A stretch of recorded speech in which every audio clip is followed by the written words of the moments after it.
কুমাৰ দত্ত, গোলাঘাট কৰ্কট কেন্দ্ৰৰ অধীক্ষক। আজি আমাৰ গোলাঘাটবাসীৰ বাবে এটা ঐতিহাসিক দিন। ভাৰত চৰকাৰৰ সন্মানীয় গৃহমন্ত্ৰী শ্ৰীযুত অমিত শ্বাহ ডাঙৰীয়াই গুৱাহাটীৰ পৰা ভাৰ্চুৱেল মাধ্যমৰ যোগেদি আমাৰ গোলাঘাট কৰ্কট কেন্দ্ৰৰ শুভ উদ্বোধন কৰিছে। এই কেন্দ্ৰটি অসম চৰকাৰ আৰু টাটা ট্ৰাষ্টৰ যুটীয়া উদ্যোগত গঠিত হোৱা অসম কেঞ্চাৰ কেয়াৰ ফাউণ্ডেশ্যনৰ অধীনত ১৭খন কেঞ্চাৰ প্ৰতিষ্ঠানৰ অন্যতম। অসম কেঞ্চাৰ কেয়াৰ ফাউণ্ডেশ্যনৰ লক্ষ্য হৈছে এজন ৰোগীয়ে যাতে নিজৰ ঘৰ দুৱাৰ এৰি চিকিৎসাৰ কাৰণে বাহিৰলৈ যাবলগীয়া নহয় আৰু তেওঁলোকৰ আৰ্থিক বোজা হ্ৰাস পায়। এই কেন্দ্ৰটোত বিশ্বমানৰ আধুনিক স্বাস্থ্যৰ ব্যৱস্থা থাকিব। ইয়াত ৰেডিয়েশ্যন থেৰাপি আৰু কেম'থেৰাপিৰ সুবিধা থাকিব। ইয়াত অস্ত্ৰোপচাৰ বা ৰোগী থকাৰ সুবিধা নাথাকিব। এই কেন্দ্ৰটো সম্পূৰ্ণ হৈ উঠিলে এজন ৰোগীয়ে চিকিৎসাৰ বাবে যদি ভৰ্তি হ'বলগীয়া হয় বা অপাৰেশ্যন কৰিবলগীয়া হয়, এনে অৱস্থাত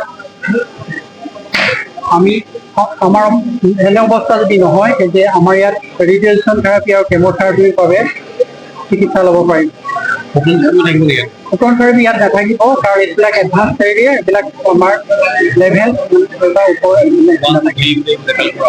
এই লেভেলৰ কথাটো মই ক'ম। কেম'থেৰাপি আৰু ৰেডিঅ'থেৰাপিৰ সুবিধা ল'ব পাৰিম।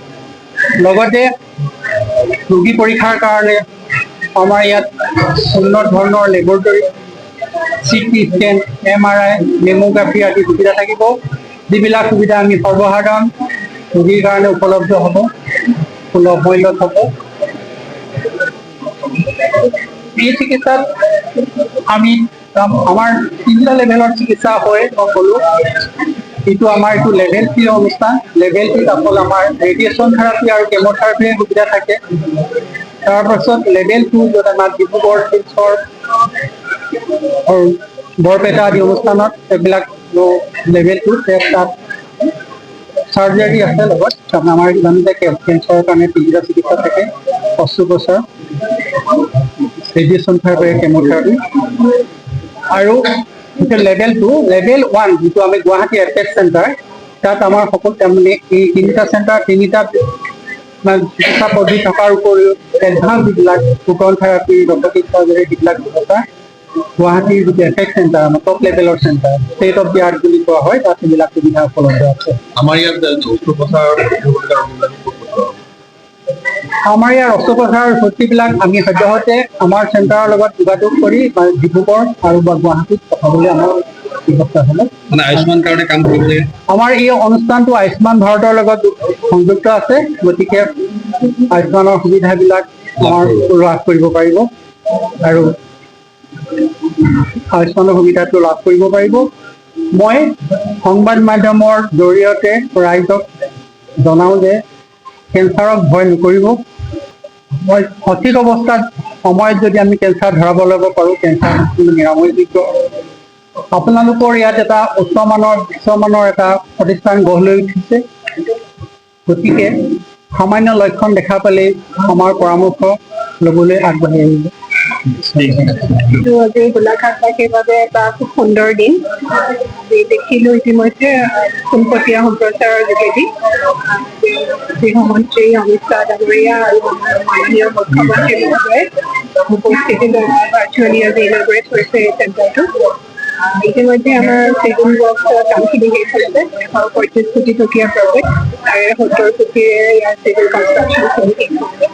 বাকীখিনি পইচাৰে ইকুইপমেণ্ট ক্ৰয় কৰিবৰ কাৰণে ইতিমধ্যে ব্যৱস্থা গ্ৰহণ কৰিছে তিনি মাহৰ পিছত সম্পূৰ্ণ কাৰ্যক্ষম হ'ব। তেতিয়া গোলাঘাটবাসীয়ে কেঞ্চাৰ চিকিৎসাৰ কাৰণে যিখিনি ব্যয়বহুল আৰু দুৰ্লভ হৈ আছে, সেইটো ইয়াত সহজে আৰু নিজৰ কামতে উপলব্ধ হ'ব, তেওঁলোকে ইয়াৰ সুবিধা গ্ৰহণ কৰিব পাৰিব।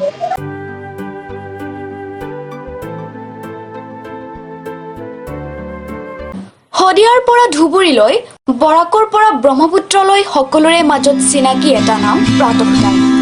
থলুৱা ভাষা, কৃষ্টি আৰু সত্য বাতৰিৰ আধাৰত প্ৰতিষ্ঠিত খবৰ প্ৰাতঃ টাইমৰ প্ৰতিটো বা বাতৰি পুংখানুপুংখভাৱে চাবলৈ Facebook, YouTube, website, Twitter, Instagram আৰু ব্লগাৰ পেজত লাইক আৰু ফ'ল' কৰক।